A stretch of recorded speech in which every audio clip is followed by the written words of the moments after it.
रंजन पोद्दार जी, ये कौन सी thrill horror या यूं कहे कि थ्रिल और सस्पेंस वाली फिल्म चल रही है कि कांग्रेस की तरफ से ये घोषणा नहीं हो पा रही कि अमेठी से राहुल गांधी लड़ेंगे कि नहीं लड़ेंगे, नामांकन कल करेंगे कि नहीं करेंगे, वो नहीं करेंगे तो कौन करेगा, अमेठी में राहुल गांधी लड़ेंगे तो फिर प्रियंका गांधी कहां से लड़ेंगी, या रायबरेली से लड़ेंगे कि नहीं लड़ेंगी, या फिर प्रियंका गांधी अमेठी से लड़ेंगी और राहुल गांधी रायबरेली से लड़ेंगे, सब कुछ नहीं समझ में आ रहा है।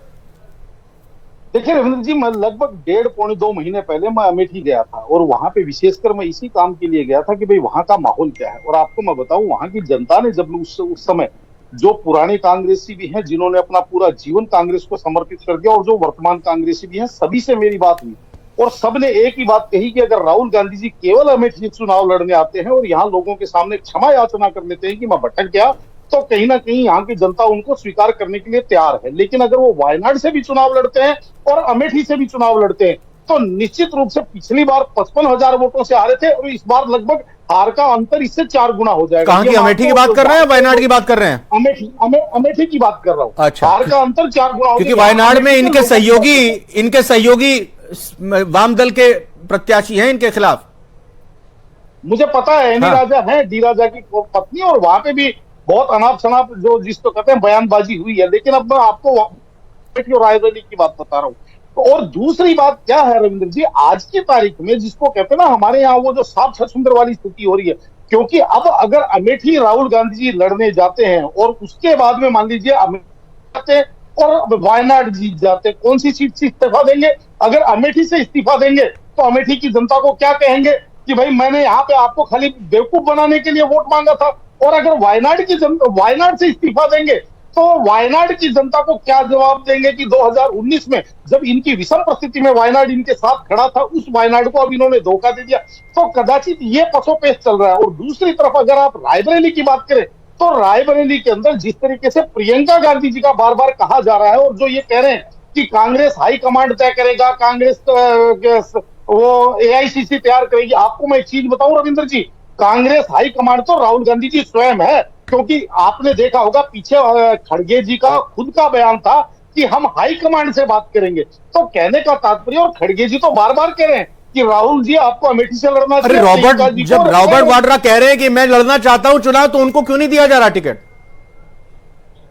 देखिए रविंद्र जी, इन सबको पता है कि रॉबर्ट वाड्रा को टिकट दे करके केवल और हंसी का पात्र बनने वाली स्थिति है। क्योंकि ऐसी बात नहीं है कि रॉबर्ट वाड्रा के अंदर अगर चुनाव जीतने की ताकत तो फिर वो स्वयं जाकर के लड़ जाए वहां, फिर उनको टिकट की क्या आवश्यकता है। यहाँ पे स्थिति ये हो रही है, जो कांग्रेस के वरिष्ठ नेता है उनका चुनाव लड़ना इस टाइम पसोपेश में है। और जिस तरीके से अभी कांग्रेस की हालत चल रही है रविंद्र जी, टीवी पे ट्विटर के ऊपर बहस के अंदर कुछ भी कहते रहे, बयानबाजी कुछ भी करते रहे, भाषणबाजी कुछ भी करते रहे। आज दिल्ली की जो स्थिति आप देख रहे होंगे, प्रदेश अध्यक्ष चुनाव के दौरान इस्तीफा दे देता है। और जो शीला दीक्षित जी के जो पंचरत्न थे, चाहे उसके अंदर हारून यूसुफ जी की बात करो, राजकुमार चौहान जी की बात करो, वालिया जी की बात करें, जी पोद्दार साहब, ये जो पोस्टर अभी हम दिखा रहे हैं लगातार, इसमें यूपी के 2 लड़कों की तस्वीर है, अखिलेश यादव भी दिखाई दे रहे हैं इसमें।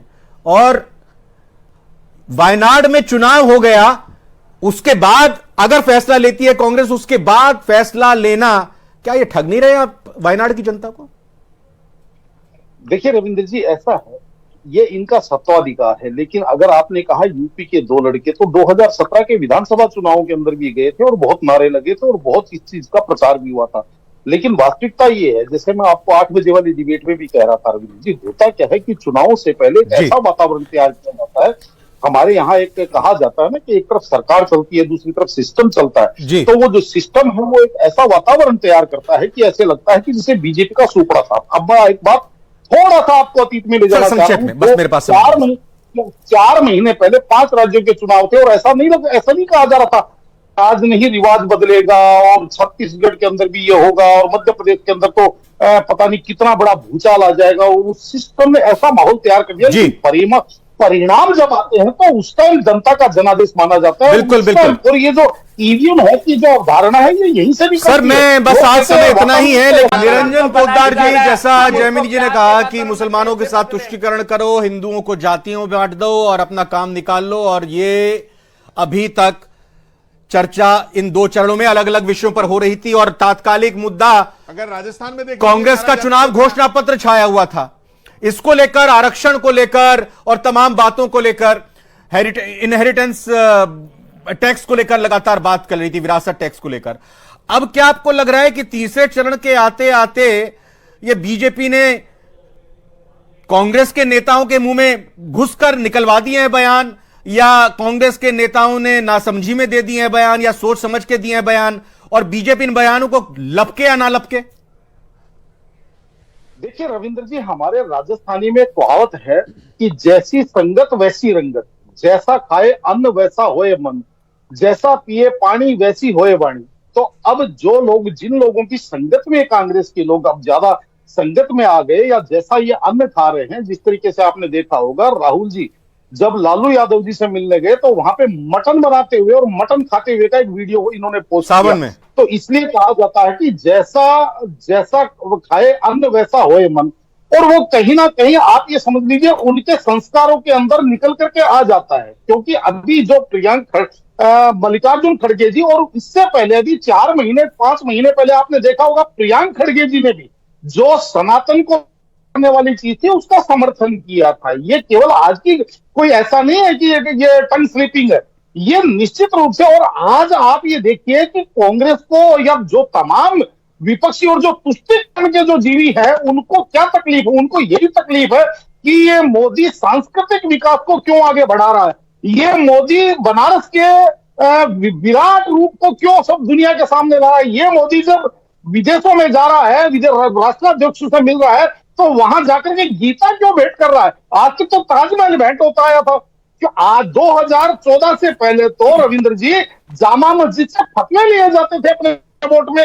आज जिस तरीके से वोट जिहाद की चीज है वो उसने रूप बदल लिया है। तो कहने का तात्पर्य यह है, लेकिन वास्तविकता यह है कि चुनावों से पहले ये सारे के सारे प्रयास किए जाते हैं।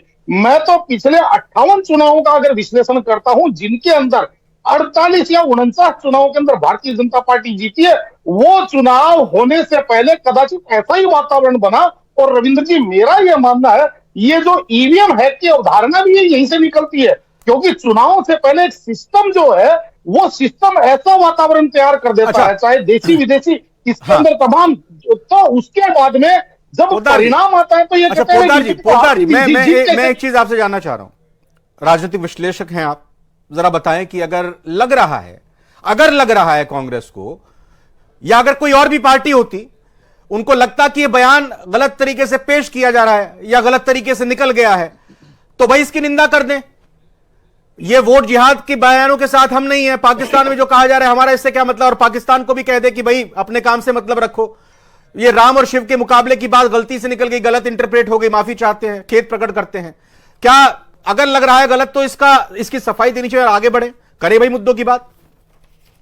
रविंद्र जी, इन बयानों के बारे में तो ये क्या आलोचना करेंगे, जिस तरीके कुष्ठ रोग और एड्स और पता नहीं किस किस से तुलना करेगी सनातन धर्म की, उसकी इन्होंने कभी कोई निंदा नहीं किया, कभी उसका इन्होंने कोई खंडन नहीं किया। और एक चीज और कहना चाह रहा हूं कि जब आपने देखा होगा 2016 में गो हटाई राहुल गांधी जी पे देखिए, जो कांग्रेस जिसकी 28 राज्यों में शासन हुआ था, केंद्र में पूर्ण बहुमत की सरकार हुआ, राहुल जी ने निकल लिया, वो इनको दिख ही नहीं रहा। बहुत बहुत धन्यवाद चारों मेहमानों का करना चाहूंगा आज प्राइम डिबेट में हमारे साथ जुड़ने के लिए।